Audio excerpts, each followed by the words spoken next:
Welcome to the deep dive. Today, we're going to be exploring something pretty fascinating: the connection between ethics and altruism and feeling fulfilled. Oh, interesting. Yeah. Our source material is, it's called Chasing the Feeling Ethics and Altruism, and it's a collection of personal reflections. Okay. You're particularly interested in how helping others, living ethically, and reducing ego can actually increase your overall sense of satisfaction. That's a great question. I'm excited to dive in. Me too. Let's see what we can uncover. Sounds good. Hmm. The source material starts with this simple but kind of profound observation Okay. that helping others makes us feel good. Hmm. It's something most of us probably experience pretty intuitively. Yeah, for sure. But there's a fascinating biological explanation behind it, too. Okay, let's unpack this. I've definitely felt that helper's high before. Mm. What's going on in our brains when we lend a helping hand? I mean, what's the science behind it? Well, when we engage in acts of giving, our brains release dopamine and oxytocin. Oh. Dopamine is associated with pleasure and reward, Okay. while oxytocin is linked to social bonding and trust. So essentially, your brain is rewarding you for being kind? Exactly. It's like a built-in system for reinforcing altruistic behavior. Wow. So it's not just a warm and fuzzy feeling, there's actual chemistry at play. It really is fascinating. It is. But here's where it gets even more interesting. The source emphasizes that true fulfillment comes from a balance of giving and receiving. Right. Why is that so important? I would think, focusing solely on giving would maximize those positive feelings. Yeah, that's a common assumption. But the source points out a few potential downsides to only focusing on giving. Okay. Like it can lead to burnout and resentment. Makes sense. It can also create an imbalance in relationships if one person is always the giver and the other person is always the receiver. Oh, yeah. So the source suggests that allowing ourselves to receive help, support, and love is crucial for a healthy sense of self-worth. It helps us foster those genuine connections with others, too. So there's a sense of reciprocity that needs to be in place for it to really work. Exactly. The source also mentions love languages, which I find fascinating. Oh, yeah, me too. Perhaps understanding different love languages can help us create that balance. Absolutely. The concept of love languages suggests that people give and receive love in different ways. Right. So some people feel most loved through acts of service, Uh-huh. while others prioritize words of affirmation or quality time. Right. So understanding your own love language and those of the people you care about can help you give and receive love in ways that are genuinely fulfilling for everyone involved. That's a great takeaway for our listeners. Take a moment to reflect on how you give and receive love. Could a deeper understanding of love languages enhance your relationships? It's definitely worth exploring. Now, the next section of the source delves into the idea of moral fulfillment. What exactly does that mean? Moral fulfillment is that deep sense of satisfaction and inner peace that comes from aligning your actions with your values. It's about, walking the walk, not just talking the talk. Right. The source uses the example of someone dedicated to sustainability. Even when it's inconvenient, they consistently choose eco-friendly options because their actions are a direct reflection of their values. So that consistency, that's what creates a sense of internal harmony. Yeah, I think so. They're living in accordance with their beliefs, which brings about a sense of peace. It's not just about personal satisfaction either, right? Often, ethical actions have a positive impact on the community, too. Exactly. And that can further amplify that feeling of fulfillment. The source highlights the ripple effect of ethical actions. Donating to a local charity, volunteering your time, or even just speaking up against injustice. It all contributes to a more ethical and just world. Knowing you're playing a part in that can be incredibly fulfilling. It really can. However, the source also acknowledges that the world is full of nuance. It's not always black and white. That's for sure. Right. Ethical dilemmas are a part of life. So how do we navigate those gray areas? The source mentions the importance of emotional intelligence in navigating ethical challenges. What's the connection there? Well, emotional intelligence is the ability to understand and manage your own emotions, as well as recognize and empathize with the emotions of others. Okay. When faced with a tricky ethical decision, being aware of your own emotional biases and understanding the perspectives of others can help you make a more informed and compassionate choice. It's about taking a step back from your immediate emotional reaction and considering the situation from multiple angles. The source suggests that this can be particularly helpful in situations where different values are at play. Now let's move on to a concept that may challenge some conventional wisdom: the relationship between ego, humility, and lasting fulfillment. Okay, yeah. This is where the source really digs deep. It challenges those societal norms that often glorify ego and achievement. It proposes a rather intriguing idea. What if reducing ego could actually lead to a greater sense of fulfillment? That's a powerful proposition. Uh-huh. We live in a culture that often celebrates self-promotion, Yeah. competition, the pursuit of external validation, all that. But what if that constant striving for more is actually hindering our ability to experience genuine contentment? That's a thought-provoking question. I know I often get caught up in comparing myself to others, seeking external validation. So how does the source define ego and humility? I think it's crucial to understand those terms before we go any further. Absolutely. The source defines ego as that um, self-centered part of us that's constantly seeking validation, comparing ourselves to others, and striving for those external markers of success. Like it's that voice in our heads that says we need to be better, smarter, richer, more attractive, more accomplished. Yeah. The list goes on and on. It never ends. Right. Humility, on the other hand, is about recognizing our limitations, appreciating what others contribute, being open to learning and growth. So it's a shift from a me-centered perspective to a we-centered perspective. Exactly. But isn't a healthy dose of ego necessary for, like, motivation and ambition? I mean, don't we need to believe in ourselves to achieve our goals? Of course.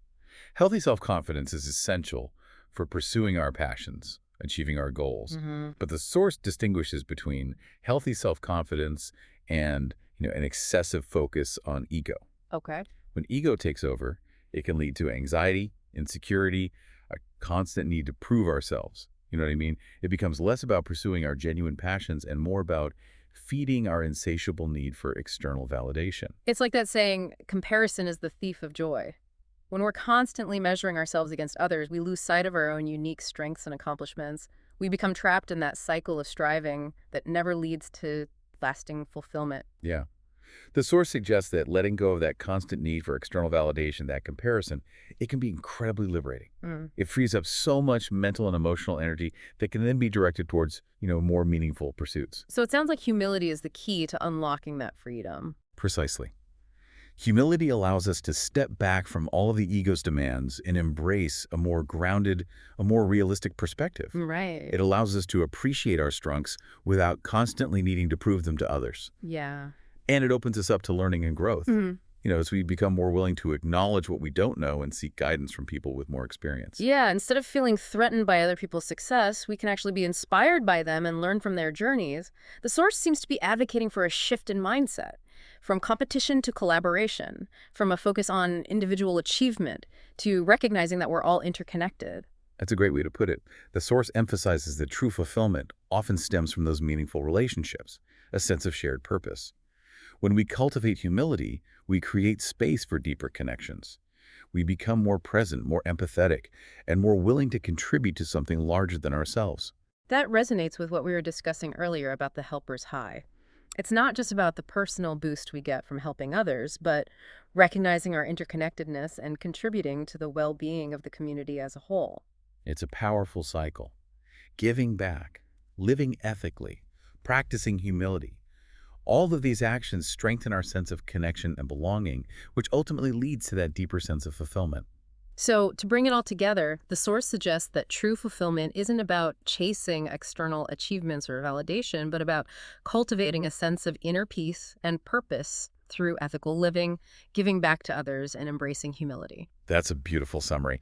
The source also reminds us that this is an ongoing journey.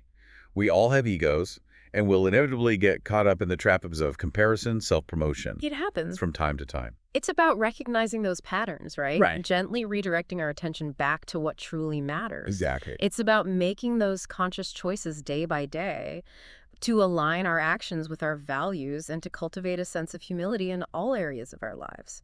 Exactly. Yeah. It's a lifelong practice, but the rewards are immeasurable. The source concludes with a powerful thought about the nature of mastery. Ready for this? It suggests that true mastery in any IE field requires immense time, dedication, and often a lot of failure along the way. Wow. That really puts things into perspective. In a world that celebrates instant gratification and overnight success, it's easy to forget that true mastery takes years Definitely, maybe even decades. of dedicated effort. It's a humbling realization. It is. If we truly grasp, The depth of commitment required to excel in any field. Yeah. It changes how we view ourselves and how we view others. Hmm. We become less judgmental, Right. more compassionate, and more open to learning from those around us. It fosters a sense of humility and respect, not just for experts in their fields, but for everyone on their own individual journeys of learning and growth. The source seems to be suggesting that embracing this perspective could lead to a more collaborative and supportive society. I think so too. One where we value lifelong learning and recognize that we're all works in progress. It's a beautiful vision. What if we shifted our mindset from competition to collaboration, Yeah. from ego to shared learning? We could unlock a world of possibilities. Imagine a world where everyone approaches their work, their relationships, their personal growth with that kind of humility and open-mindedness. It would be a world of incredible innovation and creativity and connection. So, to bring it all back to our initial question, how does all of this, the giving, the ethical living, the embracing humility, how does it actually contribute to a greater sense of fulfillment? Well, I think it creates a sense of meaning and purpose that goes beyond those fleeting pleasures of material success or social status. Hmm. When we live in alignment with our values, we contribute to something larger than ourselves. We cultivate genuine connections. I think we tap into a source of really deep and lasting satisfaction. It's about finding that fulfillment from within, rather than seeking it from those external sources. It's about aligning our actions with our values and recognizing that true happiness comes from living a life of purpose and meaning. Absolutely. And it's important to remember that this is an ongoing journey, right? Uh-huh. There will be days when our egos get the best of us, when we feel disconnected, or when we struggle to live up to our ideals. But the key is to keep coming back to these core principles, to keep reminding ourselves of what truly matters. This deep dive has provided some incredibly valuable insights. So as we wrap up, what are some key takeaways our listener can apply to their own life? First and foremost, remember that small changes can make a big difference. You don't need to overhaul your entire life overnight. Start by incorporating small acts of giving, ethical reflection, and humility into your daily routine. Like what? Give us some examples. Well, maybe it's choosing to volunteer your time, or making a conscious effort to listen more deeply to those around you, or simply acknowledging your own limitations and asking for support when you need it. Each of these small steps contributes to a greater sense of meaning and purpose. Exactly. And remember, the journey to fulfillment is personal. What works for one person may not work for another. Right? It's about finding what resonates with you, what aligns with your values, what brings you a sense of joy and connection.